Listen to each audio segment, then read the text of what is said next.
السلام علیکم ورحمۃ اللہ وبرکاتہ. نحمده ونصلي على رسوله الكريم اما بعد فاعوذ بالله من الشيطان الرجيم بسم الله الرحمن الرحيم ولله على الناس حج البيت من استطاع إليه سبيلا وقال الله تعالى في مقام آخر إن الحج والعمرة لله وقال الله تعالى في مقام آخر وَإِذِ ابْتَلَىٰ إِبْرَاهِيمَ رَبُّهُ بِكَلِمَاتٍ فَأَتَمَّهُنَّ قَالَ إِنِّي جَاعِلُكَ لِلنَّاسِ إِمَامًا قَالَ وَمِن ذُرِّيَّتِي قَالَ لَا يَنَالُ عَهْدِي الظَّالِمِينَ وقال رسول الله صلى الله عليه وسلم الحج المبرور ليس له جزاء إلا الجنة صدق الله العلي العظيم وصدق رسوله النبي الكريم. محترم بھائیوں، دوستوں اور بزرگوں اور میری عزیز مائیں اور بہنیں، بات شروع کرنے سے پہلے میری اہم گزارش تمام لوگوں سے یہ ہے کہ وہ بات بہت غور اور اہتمام کے ساتھ سنیں، چونکہ ابھی جو موضوع آپ کو میرے سے متعلق یہ کہ وہ عمرے سے متعلق میرا موضوع ہے. ہمیں سب سے پہلے جا کر وہاں عمرہ ادا کرنا ہے. عمرہ کیسے ادا کیا جائے گا، اس کی کیا تفصیل ہے، انشاءاللہ اس کو آپ کے سامنے مکمل قرآن و حدیث کے حوالے سے رکھیں گے. آپ حضرات کے پاس جو کاپی اور کاغذ پین دیا گیا ہے، آپ اس کو اپنے پاس رکھیں. جو موٹی موٹی باتیں اور چند ایسی اصطلاحی گفتگو کے درمیان کچھ ایسی باتیں آئیں گی جو نوٹ کرنے کے قابل ہوگی، آپ اسے فوراً لکھیں. اور جو چیز سمجھ میں نہ آئے تو وہ درمیان میں سوال نہ کریں، بلکہ اسے بھی اپنی کاپی میں نوٹ کر لیں. بعد میں سوال کرنے کا موقع دیا جائے گا، آپ اس کو مکمل سوال کر کے اس کو سمجھ کر عمل کرنے کی کوشش کریں. یہ میری چند ضروری ہدایات تھی. امید ہے کہ آپ حضرات اس پر عمل پیرا ہوں. سب سے پہلے ہمیں یہ بات سمجھنی ہے کہ ہم لوگ اللہ کے دربار میں جا رہے ہیں. یہ اللہ رب العالمین کی طرف سے بہت بڑی توفیق اور بہت بڑی نعمت ہے.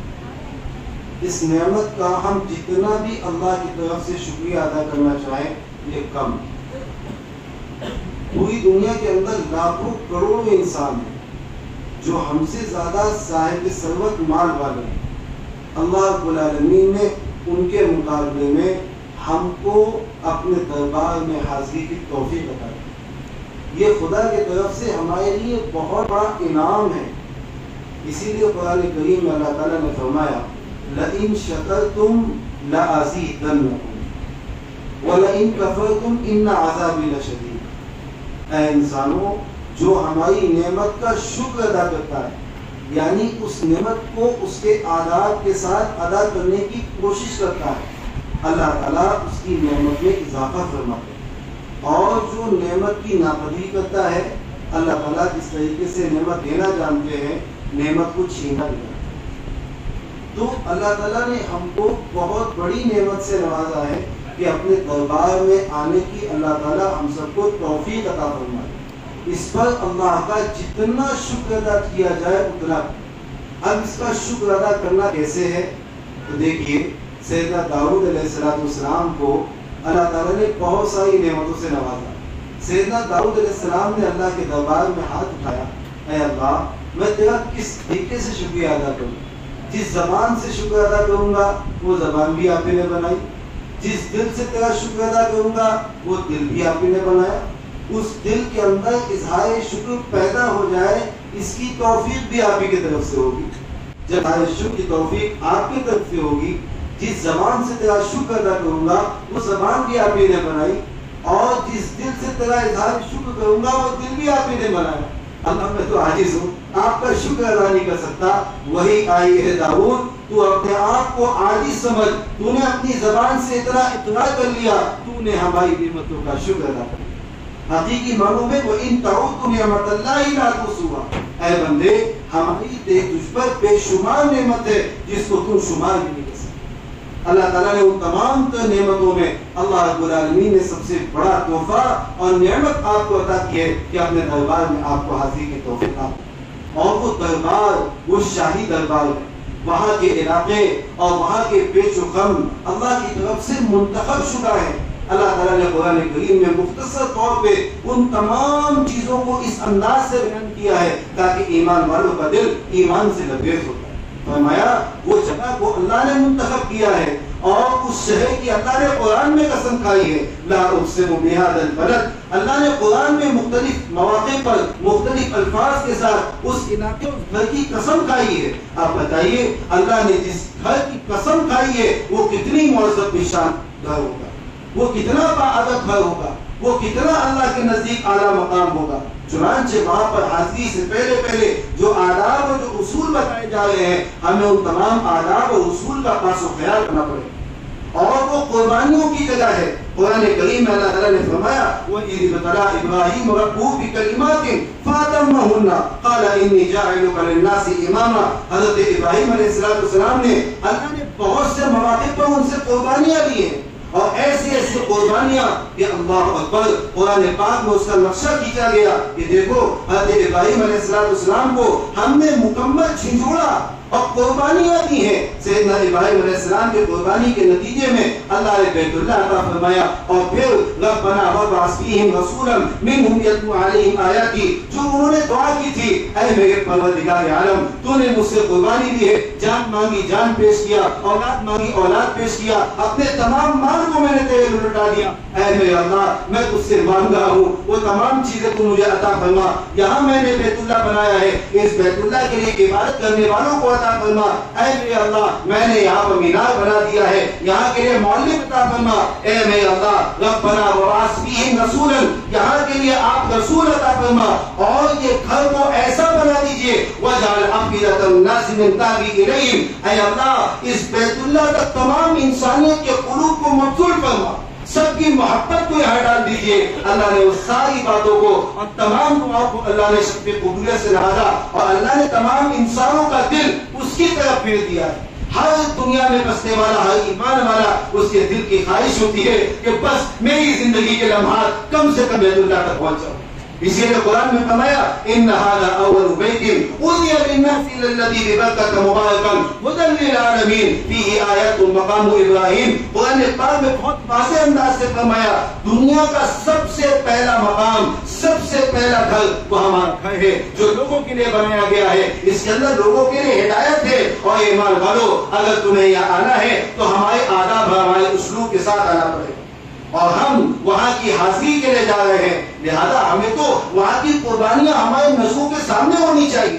سیدنا ابراہیم علیہ السلام سے اللہ رب العالمین نے سب سے پہلی کیسی انداز سے قربانی لی، اور پھر بیت اللہ کی تعمیر کس انداز سے ہوئی۔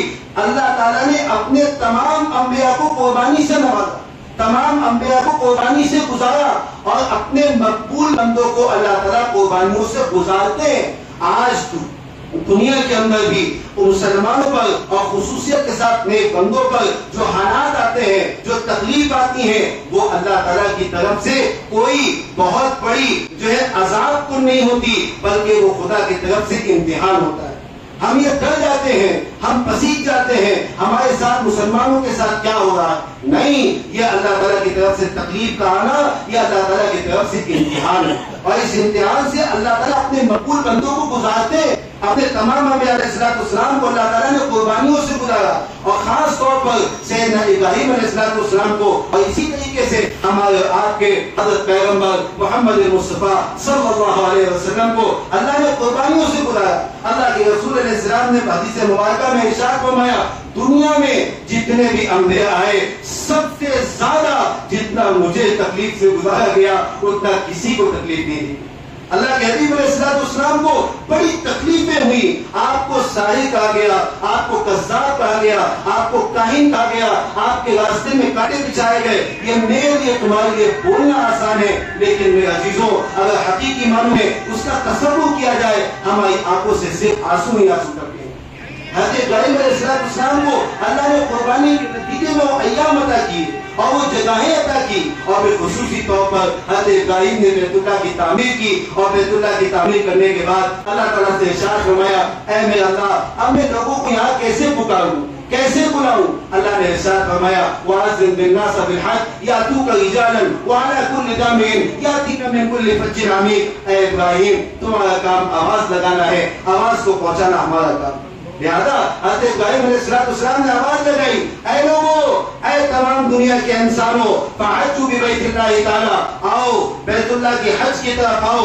اللہ نے اس آواز کو پوری دنیا تک پہنچا دیا, اور اس آواز کو بعد مفسرین نے لکھا ہے عالم اربع میں جہاں قیامت تک آنے والی روحیں جمع ہے, اللہ نے وہاں پہنچا دیا, اور جتنی روحوں نے وہاں لبیک کی صدا لگائی ہے اللہ تعالیٰ اپنے گھر میں یعنی بیت اللہ کا تمام لوگوں کو آنے کی توفیق عطا فرمائیں گے, اور جتنے لوگوں نے جتنے مرتبہ لبیک کہا ہے اللہ اتنی مرتبہ حاضری کی توفیق عطا فرمائے. اب بتائیے ہم نے اور تم نے بھی عالم ارواح کے اندر لبیک کی صدا لگائی ہے, اے میرے اللہ تو اپنے دربار میں بلا لے. اللہ نے ہمیں وہاں تک پہنچنے کی توفیق عطا فرمائی. یہ خدا کی طرف سے بہت بڑا عطیہ ہے, خدا کی طرف سے بہت بڑا انعام ہے. اسی لیے میرے عزیزوں وہ قربانی کی جگہ ہے, اسی لیے ان تمام قربانیوں کو ہماری نظروں کے سامنے رہنا چاہیے. وہ قربانیاں اگر ہماری نظروں کے سامنے رہے گی ہمیں عبادت کرنے میں ذوق اور شوق پیدا ہوگا, ہمیں مزہ آئے گا. اسی لیے میرے عزیزوں وہاں تکلیفیں بھی پیش آتی ہے, جیسے میرے سے پہلے مولانا مفتی عمران صاحب بتا رہے تھے کہ وہاں کی تکلیف بھی اللہ کی طرف سے نعمت ہے, وہاں کی تکلیف بھی خدا کی طرف سے بہت بڑا انعام اور عطیہ ہے. اور ایک روایت میں آپ کو سناؤں, میرا دل دہل جاتا ہے جب وہ روایت میں کسی کے سامنے رکھتا ہوں. اللہ اکبر کبیرہ, ایک صحابی اور صحابیہ کا بڑا عجیب اور دردناک واقعہ ہے. ایک صحابی رسول اللہ کے رسول علیہ السلام کی صحبت یافتہ بڑے مقبول صحابی ہیں. جب وہ ایک مرتبہ اپنے جو ایک کھیت سے گھر تشریف لائے, بیچارے بڑے نیک تھے, ان کی بیوی بھی بڑی نیک تھی. جب گھر میں تشریف لائے, جیسی گھر میں پہنچتی ان کی بیوی ان کو پانی دیتی, ان کے لیے بستر کا انتظام کرتی, کھانے کا انتظام کرتی. اپنی بیوی سے وہ بڑے خوش تھے, اور اتنے خوش تھے وہ جو چاہتی تھی اسے وہ عطا کرتے تھے, اور ان کی بیوی بھی ان کے لیے بڑی خدمت کرتی تھی. ایک مرتبہ کیا معلوم تھا, گھر تشریف لائے اور گھر میں آنے کے بعد بیوی سے کہا مجھے پانی دیجیے, پانی پلا دیا. اب بستر لگا ہوا تھا, بیوی نے کہا آپ یہاں بیٹھیے میں کھانے کا انتظام کر کے آتی ہوں. بیوی بیچاری کھانا بنانے میں لگ گئی, یہ بیچارے تھکے آئے تھے, بستر پر لیٹے تو نیند آ گئی. اب وہ بیوی جیسی وہ بستر کے قریب آئی, دیکھا شوہر تو سو گئے. انہوں نے آپ کے نیند میں خلل پیدا نہیں کی بلکہ دائیں جانب کھڑی ہو گئی, اور رات بھر کھانے کا جو توشہ تھا وہی لے کر کھڑی گئی تاکہ میرے شوہر کو تکلیف نہ ہو. جیسی وہ اٹھیں گے میں فوراً کھانا پیش کر دوں. اب چاہے وہ صحابی کی رات پر اچانک نیند کھلی, اب جیسی دیکھتے بیوی سامنے کھڑی ہوئی ہے, بند کرنے کی کھڑی ہوئی ہے, وہ بڑے خوش ہو گئے. ہائے میرے اللہ تم رات بھر ایسی کھڑی گئی, کہا میں آپ کی خدمت میں رات بھر کھڑی گئی. وہ بڑے خوش ہو گئے. انہوں نے کہا ہے میری بیوی آج میں تجھ سے بڑا خوش ہوا ہوں, آج جو تم مجھ سے مانگے گی میں تجھے وہ دے دوں گا, آج تو مجھ سے کہے گی میں تجھے وہ عطا کر دوں گا, آج بتا تجھے کیا چاہیے. لہٰذا اس عورت نے کہا اے میرے شوہر جب آپ نے مجھ سے کہہ ہی دیا ہے آپ مجھے طلاق دے دیجیے, آپ مجھے طلاق دے دیجیے. اب شوہر کا یہ سننا تھا, وہ بیچارے بڑے پریشان ہو گئے, رونے لگے. ہائے میرے اللہ, اے میری بیوی مجھ سے کیا خطا ہو گئی, مجھ سے کیا غلطی ہو گئی, مجھ سے کون سی کمی رہ گئی کہ تم مجھ سے طلاق کا مطالبہ کر گئی, تم مجھے بتاؤ تو صحیح. کہا نہیں بس مجھ سے تمہارے کو کوئی تکلیف نہیں ہے, کوئی رکاوٹ نہیں ہے, بس مجھے طلاق چاہیے.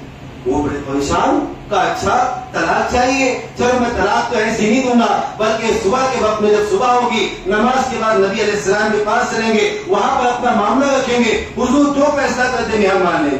کہا ٹھیک ہے اس پر میں راضی ہوں. صبح کا انتظار کرنے لگے, فجر کی نماز ہوئی, فجر کی نماز کے بعد وہ اپنے گھر آئے اور اپنی بیوی سے کہا چلو حضور صلی اللہ علیہ وسلم کی خدمت میں چلتے ہیں, حضور جو فیصلہ فرمائیں گے ہم قبول کر لیں گے. لہٰذا وہ عورت تیار ہو گئی اور وہ دونوں جو ذات راہ لے کر اللہ کے حبیب علیہ السلام کی خدمت کے لیے نکل گئے.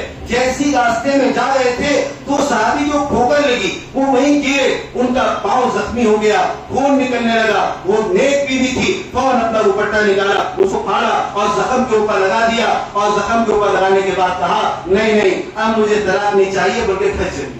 اما جی بڑا عجیب، ابھی تو طلاق کا مطالبہ کر رہی تھی اور ابھی کیا بات ہے، مجھے تکلیف آئی اور فوراً کہتی مجھے طلاق نہیں چاہیے بلکہ گھر چلنا ہے. وہ بڑے پریشان ہو گئے، کہا نہیں نہیں جو بھی بات ہے میں تم کو گھر چل کے بتاؤں گی، ابھی تو گھر چلیے. اب ایک چائے فوراً جو میاں بیوی کھڑا گئے، بیوی نے شوہر کو بٹھایا، کہا اصل بات یہ ہے حضور اسلام کی مجلس چل رہی تھی، حضور نے فرمایا اللہ تعالیٰ جس بندے سے محبت کرتے ہیں اس پر تکلیف اور آلات اور قربانیوں کو ڈالتے ہیں. میں جب سے تمہارے نکاح میں آئی ہوں میں نے کوئی تکلیف ہی نہیں دیکھی. میں یہ سوچ میں پڑ گئی شاید اللہ آپ سے راضی نہیں ہے، شاید اللہ آپ سے جو مہربان نہیں ہے. اس بنیاد پر میں نے کہا چلو مجھے طلاق چاہیے. جب ہم اللہ کے حبیب علیہ السلام کی خدمت میں جا رہے تھے، آپ گرے، آپ کو چوٹ آئی، آپ کو تکلیف پہنچی، میں سمجھ گئی اللہ آپ سے بڑے راضی ہے، اللہ آپ سے محبت کرتے ہیں. میں نے طے کر لیا اب مجھے طلاق کا مطالبہ نہیں چاہیے بلکہ اللہ بھی آپ سے راضی ہے اور میں بھی آپ سے راضی.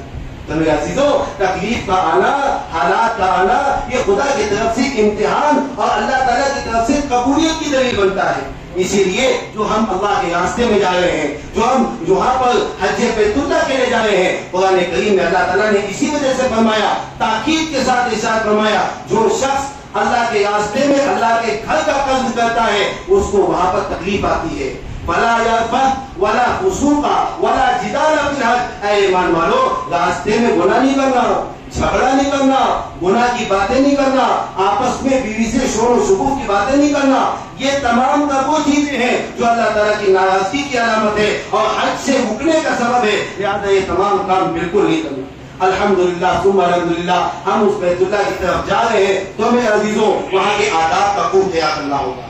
وہاں کے تمام تر آداب اور جتنے بھی اصول بتائے جائیں گے بڑے اطمینان کے ساتھ اور بہت ہی بشاشت کے ساتھ آپ کو سننے کی ضرورت ہے اور اس پر عمل پیدا ہونے کی ضرورت ہے. جب اصطلاحات آپ کے سامنے آئے گی، امید ہے جو آپ کو کاپی دی گئی ہے آپ اس کے اندر لکھیں گے اور مکمل سوال کر کے اس کو سمجھیں گے بھی. چونکہ حج کی فضیلت اتنی اہم ہے کہ اسے سمجھا جائے. جب بھی انسان عمل کو سیکھ کر کرتا ہے اللہ تعالیٰ اس کے عمل کو قبول فرماتا ہے.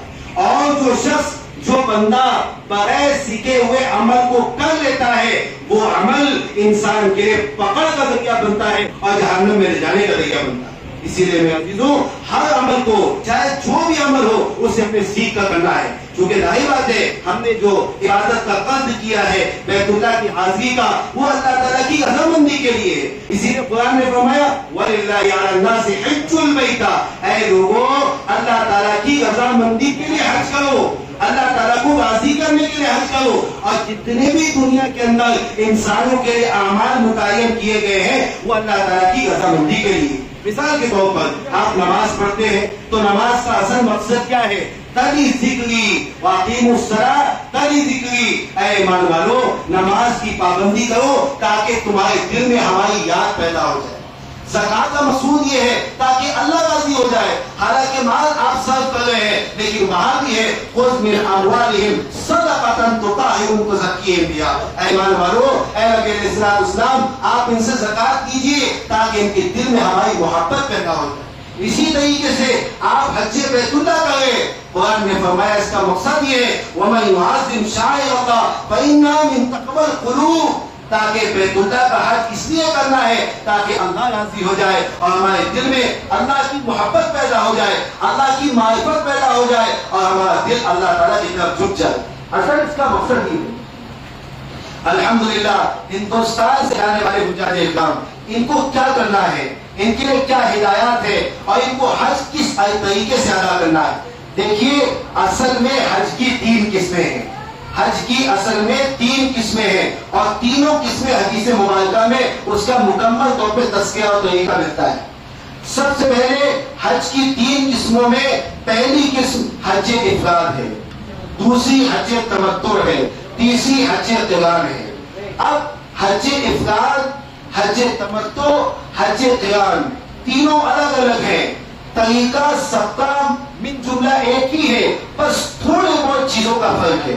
حج افراد تو کہتے ہیں کہ آپ صرف اور صرف احرام جو باندھے یہ حج کا احرام باندھے، آپ میقات آنے سے پہلے صرف حج کا احرام باندھے، اس سے کہیں گے حج افراد۔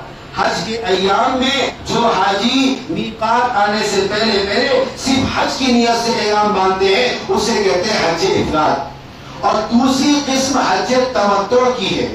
حج تمتع کیسے کہتے ہیں؟ حج تمتع کہتے ہیں تمتع یا تمتع کے معنی آتے ہیں فائدہ اٹھانے کے۔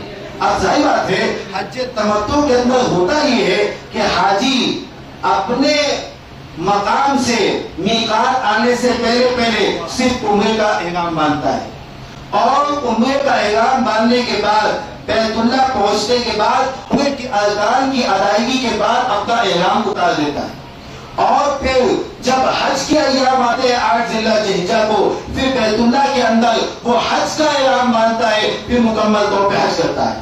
تو ہوا کیا؟ اس کا نام حج تمتع اس لیے رکھا گیا کیونکہ اس نے اپنے احرام سے فائدہ اٹھایا۔ اب یہاں سے وہ عمرے کا احرام بن کے گیا اور پھر وہاں احرام اتار دیا، پھر حج کے ایام آنے کے بعد پھر حج کا احرام باندھتا ہے، جو درمیان میں احرام سے فائدہ اٹھایا، اس نسبت سے اس کا نام حج تمتع رکھا گیا۔ اور تیسری قسم ہے حج قران۔ قران کے معنی آتے ہیں ملانے کے۔ کیا ہوتا ہے؟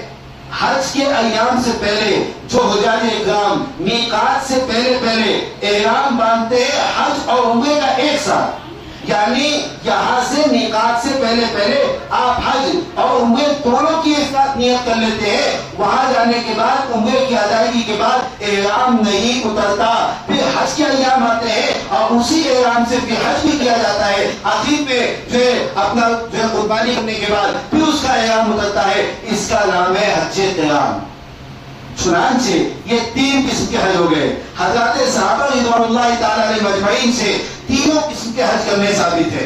البتہ جناب محمد رسول اللہ صلی اللہ علیہ وسلم نے کون سا حج کیا ہے؟ دیکھیے اللہ کے حبیب علیہ السلام نے، آپ اگر دیکھا جائے تینوں کو کمبائن کرے تو آپ کو پتہ چلے گا سب سے زیادہ قربانی، سب سے زیادہ تکلیف جو ہوتی ہے وہ حالت احرام میں پابندیوں سے ہوتی ہے، اور سب سے زیادہ پابندی جو ہوگی وہ کون سے احرام میں ہوگی؟ حج قران میں ہوگی، چونکہ اس کے اندر فرق بہت لگے گا۔ آپ یہاں سے عمرے کی نیت کر کے جائیں گے، حج کی نیت ایک ساتھ کریں گے اور احرام نہیں اترے گا، کافی لمبا زمانہ آپ احرام کی پابندی میں رہیں گے، تو اس کے اندر قربانی و مجاہدہ زیادہ ہے۔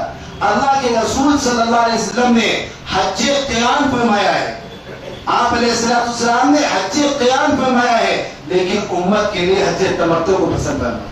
آپ نے فرمایا کہ اے میرے امتیوں، اگر تم حج کرنا چاہتے ہو تو حج تمتع کیا کرو، اللہ پاک نے حج تمتع کے اندر بھی بڑا ثواب رکھا ہے۔ یہاں پر اسلام نے امت کو ترغیب دی ہے تاکہ امت کو پتہ چلے، امت کو کسی تکلیف کا سہارا نہ ملنا پڑے۔ اللہ کے حبیب علیہ السلام نے تمام تکلیفوں کو اپنے لیے پسند کیا، امتیوں کے لیے آسانیوں والے کام کیے۔ آپ علیہ السلام نے اپنے لیے 6 نمازیں فرض کر کی تھی، امت کے لیے فرمایا اے میری امت تو کمزور ہو، تم آج نمازیں پابندی کے ساتھ ادا کر لیا کرو۔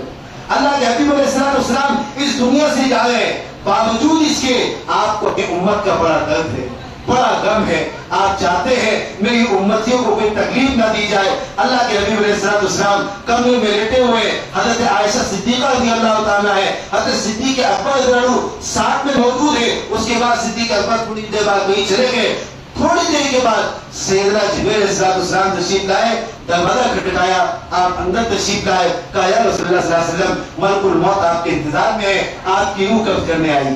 اللہ کے حبیب علیہ السلام نے کہا کہاں ہے ملک الموت؟ تو فرمایا باہر آپ کا انتظار کر رہی ہے، اگر آپ اجازت دیں تو اندر آ جائے۔ بتائیے جہاں پر ملک الموت اجازت دے کر اندر آئے اس کا مقام و مرتبہ کیا؟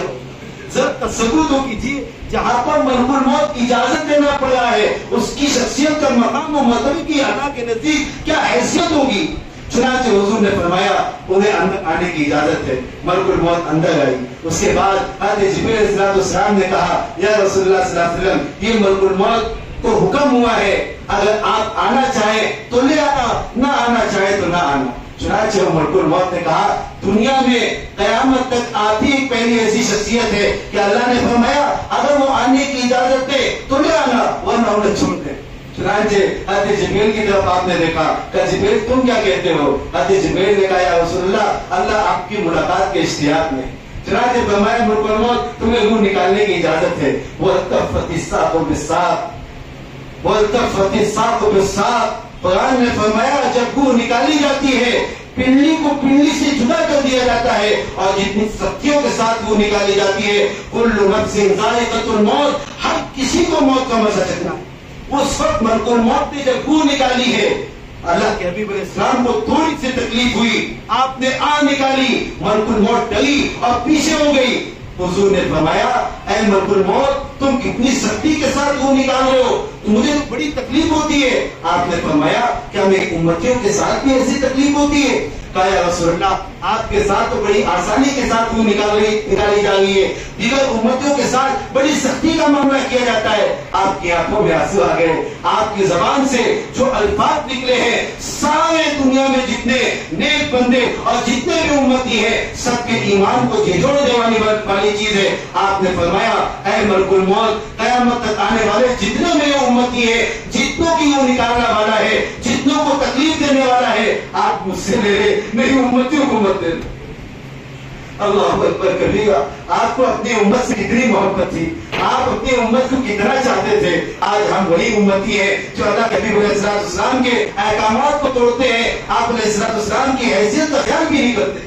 اسی لیے میرے عزیزوں اس علاقے اور شہر میں جا رہے ہیں, ہمیں بڑے آداب کا خیال کرنا ہے. وہاں کے آداب کیا ہے, وہاں کے اسلوب کیا ہے, وہاں کا طریقہ کیا ہے, وہاں کی سنتیں کیا ہے, ایک ایک چیزوں کو ہمیں دھیان دے دے کر ان پر عمل کرنا ہے. اگر کوئی ایسا عمل جو خلاف سنت ہو گیا میرے عزیزوں وہ پکڑ کا ذریعہ بن جائے گا. اسی لیے بہت اہتمام کے ساتھ اس بات کی کوشش کرنا ہے مجھ سے کوئی ایسا عمل سرزد نہ ہو جائے جو پکڑ کا ذریعہ بن جائے. انشاءاللہ اس بات کی کوشش کریں گے نا انشاءاللہ. ہاں ابھی ہم کو کرنا کیا ہوگا, سب سے پہلے یہ لگایا دونوں کا.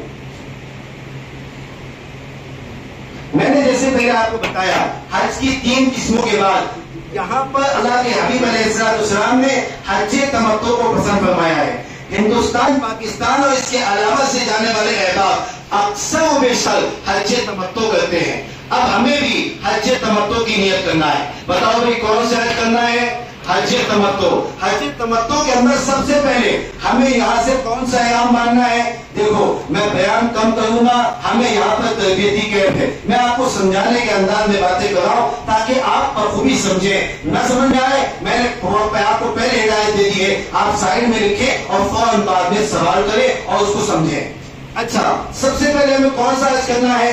حج تمتع کرنا ہے. اب حج تمتع کرنے کے لیے میں نے بتایا آپ کو میقات سے پہلے احرام باندھنا ہے. ٹھیک ہے, اب آپ کو صرف عمرے کا احرام باندھنا ہے. چونکہ حج تمتع کی آپ نے نیت کی ہے تو آپ سب سے پہلے صرف عمرے کا احرام باندھیں گے. اب آپ جتنی بھی ضروریات کی چیزیں ہیں آپ کو آپ کے ذمہ دار آپ کو ہدایت دے دیں گے, کیا آپ کو لے جانا ہے کیا آپ کو نہیں لے جانا ہے, لگیج میں کیا رکھنا ہے, آپ کے سائڈ بیگ میں کیا ہوگا, آپ کا پاسپورٹ کہاں کا ویزا اپنے ساتھ رکھنا ہے. کسی وقت اپنے پاسپورٹ ویزا کو اپنے سے جدا نہیں کرنا ہے. سامان گنجائش چلے گا, پاسپورٹ ویزا نہیں ہونا چاہیے. کہ آپ کے وہاں تک پہنچنے اور واپسی کا ایک سرٹیفکیٹ ہے. اگر یہ گم گیا تو آپ وہاں تک نہیں پہنچ سکتے, آپ عاجز و قاصر رہ جائیں گے, آپ کو روک دیا جائے گا. اسی لیے یہ اجازت نامہ ہے, آپ کو اس کے بڑے اہتمام کے ساتھ اپنے سائڈ بیگ میں اپنے سے چپکا کر رکھنا ہے. اور دوسری سب سے بڑی ہدایت یہ ہے کہ آپ کو اپنا احرام اپنے سائڈ بیگ میں رکھنا ہے, اس سے جدا نہیں رکھنا ہے. بہت سے لوگوں کا حال دیکھا گیا ہے وہ اپنے احرام کی چادریں اپنے لگیج میں ڈال دیتے ہیں. اب سامان تو چلا گیا, اب میقات آنے سے پہلے احرام باندھنا, تو اب احرام کہاں گیا, اب پریشان ہوتے احرام تو نہیں ہے, وہ تو چلا گیا. وہ بڑی سادگی کا اظہار کرتے, اب بتاؤ آپ پر دم لازم آئے گا اور بہت سارے مسائل سے آپ ناواقفیت کی وجہ سے آپ پریشان ہو جاؤ گے. اسی لیے خاص طور پر اپنے سائڈ بیگ میں لگیج میں احرام نہیں ڈالنا, اپنے سائڈ بیگ میں رکھنا. اور جانے سے پہلے بھی اس بات کو ذہن میں رکھے احرام کے 2 کپڑے لینا ہے, یعنی 2 لباس لینا ہے. اور صرف ایک ہی احرام لیتے ہیں, کبھی وہ گندا ہو گیا اب کون سا احرام سے ریٹرن کرے. چونکہ وہاں جانے کے بعد 5 ایام ہے, عمرہ بھی کرنا ہے, اتنی شدید گرمی ہے, پسینہ بھی ہوگا, کئی مرتبہ جو غسل کے تقاضے پیش آ جاتے ہیں, کئی مرتبہ گندا ہو جاتا ہے، اب آپ کیا کریں گے؟ تو ایسی صورتحال میں اس بات کو خاص طور پہ خیال رکھنا ہے، احرام کے 2 کپڑے لینا ہے. آپ ایک کپڑا اپنے ساتھ رکھیں جو سائڈ میں رہے گا، اور ایک احرام کی چادر جو رہے گی 2 کپڑے وہ آپ اپنے لگیج میں ڈال دیں. تو آپ کو حج تمتع کی نیت سے نکلنا ہے اور میقات آنے سے پہلے عمرے کی نیت سے احرام باندھنا ہے. اب آپ یہاں سے اپنا لگیج اپنے ساتھ رکھ لیں، ساری پابندیوں کو آپ کو معلوم ہے، اپنے سائڈ میں اپنے احرام رکھ لیا، آپ کے ذمہ داران آپ کے ساتھ شفیع بھائی رہیں گے، آپ اپنے سائڈ بیگ میں پاسپورٹ ویزا آپ نے رکھ لیا اور چند ضرورت کی چیزیں رکھ لی. جو چیزیں نہیں رکھنا ہے شفیع بھائی آپ کو بتا دیں گے. اس کے علاوہ آپ کو 3 چیزیں تو خاص طور پہ رکھنا ہے، احرام، پاسپورٹ، ویزا. یہ 3 چیزیں بالکل آپ کے ساتھ لگے رہے گی. آپ بامبے ایئرپورٹ پہنچیں گے، بامبے ایئرپورٹ پہنچنے کے بعد آپ وہاں پر اپنا امیگریشن کرا لیں گے، اپنے گیٹ پر پہنچ جائیں گے. گیٹ پر پہنچنے کے بعد آپ کو دیکھو کرنا کیا ہے. آپ کو میں نے بتایا حج تمتع کی نیت سے ہم یہاں چلے ہیں، تو پہلے احرام باندھنا ہے تمتع کا. بہت سی مرتبہ ہمارا جو جہاز ہے وہ بامبے ایئرپورٹ سے سیدھا جدہ ایئرپورٹ جائے گا، تو ظاہر بات ہے درمیان میں میقات پڑے گا، اور میقات آنے سے پہلے احرام میں داخل ہونا ضروری ہے. آپ علیہ السلام نے حدیث کے اندر ارشاد فرمایا لا يتجاوز المیقات الا محرما، کوئی بھی شخص احرام کے بغیر میقات سے نہ گزرے. اگر کوئی شخص حالت احرام کے بغیر میقات سے گزر گیا اس پر دم لازم آئے گا، اور دم بڑے سخت ہے. اگر بغیر احرام کے میقات سے گزر گئے آپ کو بدنام واجب. اب کیا کرو؟ تو ایسی صورتحال میں آپ کو اسی لیے میں بار بار تاکید کر رہا ہوں، بامبے ایئرپورٹ پر آپ کو احرام باندھ دینا ہے. بہت سی مطلب لوگ وہاں پر جو ہے نفلی نماز پڑھ لیتے کہ میں آگے جو ہے کیا کروں گا، جو ہے تلبیہ کہہ لوں گا وہی ہو جاؤں گا. بہت سی مطلب سوئے نہ جاتے، تھکے آگے یہاں سے آپ کو ایئرپورٹ تک جانا ہے، بامبے ایئرپورٹ تک، جسم تھک جاتا ہے، پریشان ہو جاتے ہیں. اب وہاں پر جو ہمیں خیال نہیں ہے تو کوئی چیز کا، اب آپ احرام بھی بھول گئے یا احرام پہن لیا اور سو گئے، تو بتاؤ بغیر حالت احرام میں نیت کیے بغیر آپ میقات سے تجاوز کرو گے تب بھی دم لا جائے گا. اسی لیے آپ کو بامبے ایئرپورٹ پر ہی آپ کو مکمل احرام باندھ لینا ہے. آپ علیہ السلام نے جس وقت حج کیا، حجۃ الوداع کے موقع پر آپ علیہ السلام نے زندگی میں 1 مرتبہ حج کیا. اگر آپ چاہتے تو بہت حج فرما سکتے تھے، لیکن امت کی آسانی کے لیے، امت کے غربت کی آسانی کے لیے آپ نے اپنے عمل سے ثابت کیا اے میرے امتیوں صرف 1 حج کرو گے تب بھی تمہارے لیے کافی، کیونکہ 1 مرتبہ زندگی میں حج کرنا یہی فرض ہے.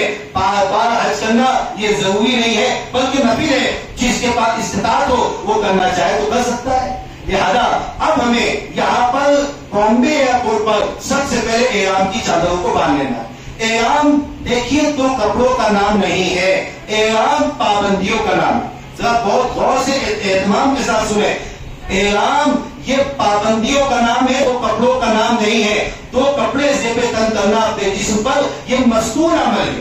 اب ظاہر بات ہے ہم شاہی دربار میں جا رہے ہیں، اور شاہی دربار میں جانے کے لیے مخصوص لباس ہوتا ہے. چنانچہ اللہ رب العالمین نے یہ حج کی عبادت عاشقانہ عبادت ہے، اور اپنی زبان سے لبیک کی صدا کرتا ہوا جا رہا ہے حاجی، اور فرمایا جب یہ حاجی کی صدا لبیک لبیک لگاتا ہے احرام کی حالت میں ہوتا ہے، یہ تو ایسے لباس کے ساتھ ہوتا ہے جو اللہ تعالیٰ کا حکم ہے. اللہ نے فرمایا اگر تم میرے دربار میں آئے ہو اسی مخصوص لباس کے ساتھ آنا ہوگا تاکہ ہماری شاہی عبادت کا حق ادا ہو، اور عاشقانہ انداز سے آؤ تاکہ تمہارے دل میں عاشقانہ کیفیت وہاں تک پہنچے تاکہ ہماری محبت تمہارے دلوں میں.